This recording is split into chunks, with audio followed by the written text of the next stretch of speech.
بسم اللہ الرحمن الرحیم۔ امام غزالی رحمہ اللہ علیہ فرماتے ہیں کہ ایک رات میں شہر سے باہر تھا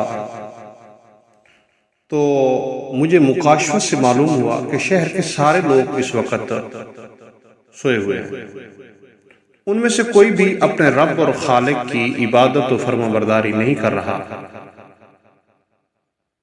امام غزالی رحمہ اللہ فرماتے ہیں میں نے دل ہی دل میں سوچا کہ میں اگر اس شہر کو جلا سکتا تو پورے شہر کو جلا دیتا،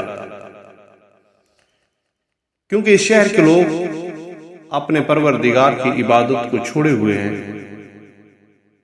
سوئے ہوئے ہیں۔ پھر دفعتاً کہتے میرے ذہن میں خیال آیا کہ محمد غزالی، بندوں کو جلا دینا یہ رب العالمین کا کام ہے، تیرا نہیں ہے۔ کہتے ہیں میں اپنی اس بات پہ شرمندہ ہوا اور یہ بات ذہن سے نکال دی۔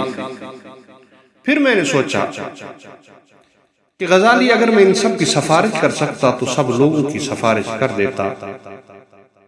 پھر مجھے خیال آیا، غور کیا تو یہ بات سمجھ آئی کہ محمد غزالی، سب کی سفارش کرنا یہ تیرا خاصہ نہیں ہے، یہ تو ہمارے پیارے پیغمبر جناب محمد الرسول اللہ صلی اللہ تعالی علیہ وآلہ آلہ وصحبہ وسلم کا کام ہے۔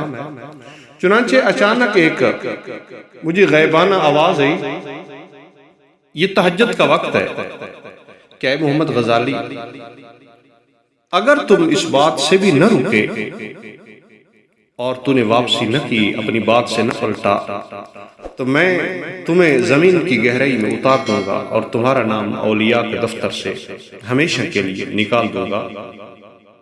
شرح قصیدہ بردہ ہے، عربی شرح اس میں لکھا ہے، اور تفسیر روح البیان میں یہ واقعہ موجود ہے۔